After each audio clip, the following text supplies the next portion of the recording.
Hello' বন্ধুসকল, আজি তোমালোকৰ মাজত লৈছোঁ আৰু এটা নতুন ভিডিঅ'। এইটো ভিডিঅ'ত আলোচনা কৰিম যে তোমালোকৰ যিটো আমাৰ এছ এল চি এক্সাম আছে, এছ এল চি এক্সাম হৈ গৈছে 2025-ৰ যিটো নেকি এছ এল চি এক্সাম হৈ গৈছে, মেট্ৰিক পৰীক্ষা। এই মেট্ৰিক পৰীক্ষাৰ ৰিজাল্টখন কেতিয়া ঘোষণা কৰা হ'ব, আজিৰ ভিডিঅ'টো চাই তোমালোকে গম পাই যাবা।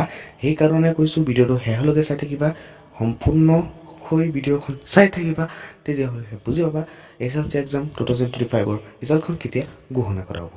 তো পলম নকৰি ভিডিঅ'টো আৰম্ভ কৰোঁ।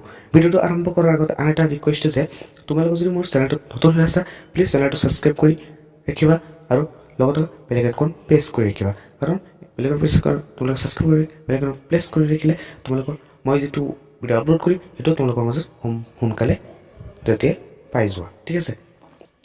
তো পলম নকৰি ভিডিঅ'টো আৰম্ভ কৰোঁ। তো আমাৰ যিটো নেকি এছ এল চি এক্সাম 2025 হৈ গৈছে, এইটোৰ ৰিজাল্টখন কেতিয়া ঘোষণা কৰা হ'ব আজি ভিডিঅ'টো আলোচনা কৰিম। তোমালোকৰ যিহেতু সেৱাই ঘোষণা কৰিছে যে মেট্ৰিক পৰীক্ষা 2025-ৰ ৰিজাল্টখন এপ্ৰিল মাহতে ঘোষণা কৰা হ'ব।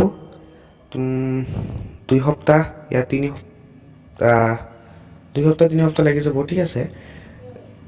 ধৰি লোৱা তোমালোকৰ এপ্ৰিলৰ 15 তাৰিখৰ পৰা 20 তাৰিখলৈকে এইটো 15-20ৰ ভিতৰতে ৰিজাল্টখন ঘোষণা কৰা হ'ব, ঠিক আছে। তো বন্ধুসকল, তোমালোকে চাগে বুজি পাইছাই। তো এপ্ৰিল মাহতেই তোমালোকৰ 15-20ৰ ভিতৰতে তোমালোকৰ মানে আমাৰ যিটো নেকি এছ এল চি এক্সাম 2025-ৰ ৰিজাল্টখন দিয়া হ'ব, ঠিক আছে। তো সেৱাই এইখন নটিচখন দিছে যে তোমালোকৰ ৰিজাল্টখন অতি সোনকালেই দিয়াৰ চেষ্টা কৰিব, ঠিক আছে। তো